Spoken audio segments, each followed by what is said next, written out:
when we talk about the path of Shreyas and Preyas, we may say, ask like, what is the balanced approach in this? Like as Jagdish ji was asking, is there a middle path in this? See, there is two ways to look at it. When we talk about like something like balancing our material life and spiritual life, I have so many things in my life to do, and then I also want to seek spirituality. There we can say there is balance, that you have to do some of that and you have to do some of this. Like how Bhagavan Krishna tells Arjuna, you cannot shirk your battles of life. You have to fight your battles of life. But that doesn't mean that, you are not seeking spirituality. You have to seek spirituality also. You have to follow the spiritual way of living life. So that is there. It is a balanced approach. And then there is this middle path, as Buddha used to say, like somebody, when he practiced a lot of austerities, his body got so weak that he could not even sit for meditation. So there, the middle path was, you have to take care of the body because you need the body to progress in spiritual life. In those contexts, there is a middle path. But when it comes to Shreyas and Preyas, I told in the last class, there cannot be a middle path.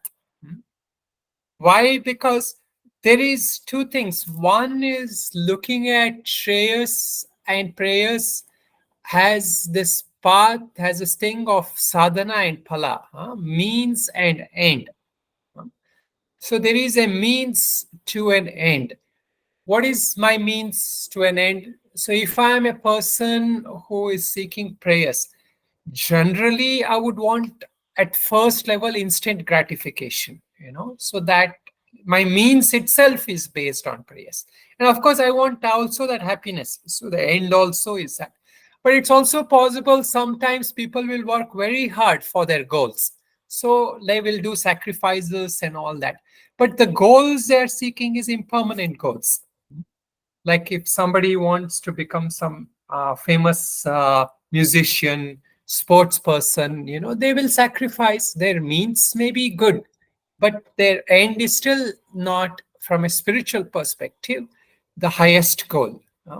So there again, what happens, that person is still on the path of prayers, even though that he may be choosing some kind of a worldly good path. So instead of saying that there is a middle path between Shreyas and Preyas, because as the teaching says, these are two different paths. Once one chooses Shreyas, he is walking away from Preyas. But what happens is there are stages, there are levels, how we go through this. So in that context, we can say there can be a gradual process. It is not like we are balancing Shreyas and Preyas.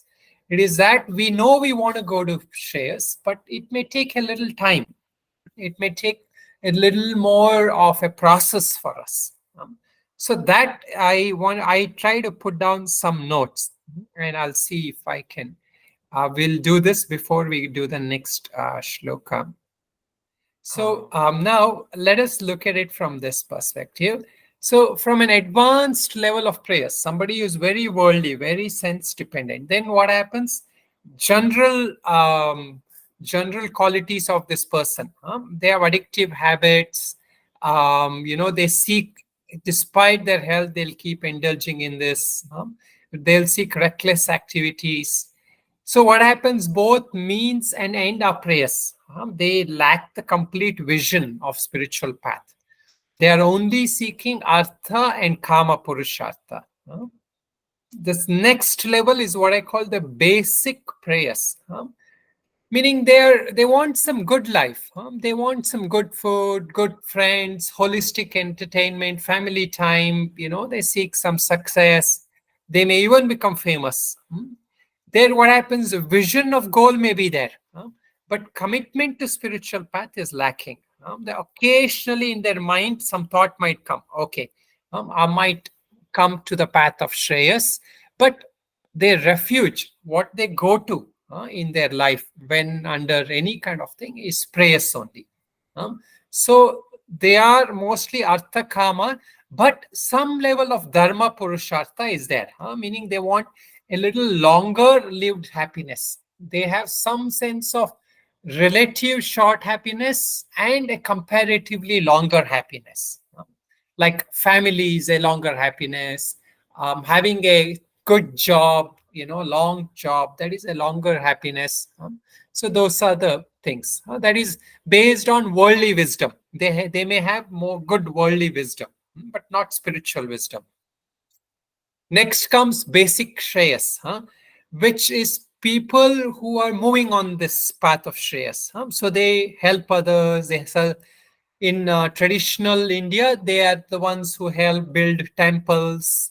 They are honest, they follow this satya to some extent, path of dharma. They visit holy places. They like to go to holy places. They seek out satsanga.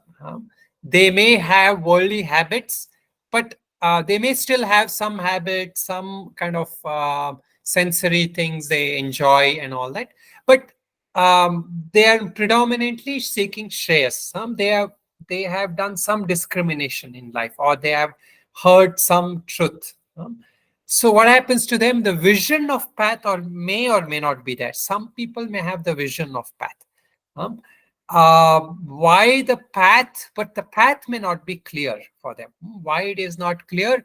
Because they generally may lack some teacher. They may lack that scriptures, that teachings. They may not have a sadhana, a practice to follow. And generally, what is happening, they may oscillate between Shreyas and Preyas. One day they may say, okay, Shreyas, the other day Preyas. So this is a common sadhaka's kind of predicament. They're predominantly seeking dharma and moksha purushartha. Like people generally, later stage of life, they have decided that the worldly things are not really happy and they seek something else. Then comes lastly the advanced Shreya stage. What happens here? One may take to only dhyana or jnana. These are the predominant Shreyas margas. But it could also be that person, as I mentioned, depending on where they are, which stage of life they are, they may embrace karma, bhakti, dhyana, jnana, and all of them. They may indulge in some sensory activities, but they can easily cast it off when they want, meaning they have so strong discernment that if they decide that this is not good, they will stop it. They can change those things as they want. Especially other accessory things. They may have a functional ego, meaning like they will not say like, oh, I'm nobody and walk around. They will have some identification. They will use some functional ego, but they will not engage in egoistic pursuit. Like, I want to become this, and I even like the concept that I want to be the best teacher or the best sadhaka. They will not have that kind of egoistic pursuit. So, I mean, at some functional level, they may identify themselves as a sadhaka, as a teacher, as a student, as a guru, or whatever. Okay, and then what happens? They fulfill their ashrama duties, depending on which stage of ashrama they are at. Brahmacharya, grihastha, and all these ashrama duties they may fulfill, along with their responsibilities towards their families or wherever. But importantly, they have come to that understanding that the wiser path in life is to follow the shastras, the gurus, and have a sadhana. So this is the maturity of Shreyas, that they realize that I need to follow a shastra or some scripture or some teacher, and I have to do a sadhana. So this kind of understanding is where the Shreyas has advanced. If the prayers is there, it will not really harm them so much at this point, because then that prayers is like part of that vasanas, whatever vasanas they have, but their path there is set. They are on that path of Shreyas at that time. So they are predominantly seeking moksha, but they also follow the path of dharma. meaning they follow those righteous things. It is not like because they're following moksha, they discard all dharma. They will still follow the path of dharma. So this is this is there is not that, but I've just used some of the concepts in different shastras to put it in this thing. So what I call is the basic prayers, basic shreyas, basic prayer, advanced prayers, basic prayers. So you move from an advanced state of prayers, which a normal human being who identifies just like any animal is in, to a basic level of prayers. And at this stage, many people are at this basic level of prayers. Majority, I would say, a lot of people are trying to be in this basic level of prayers. But when you come to the spiritual path, you move to the basic level of shreyas, the first thing. So you seek satsanga, you seek all these things. But from there, we have to move. We have to move to that advanced level shreyas. Once you move on this, then your path is irrevocable. Meaning you are somewhat that momentum of that path is already there.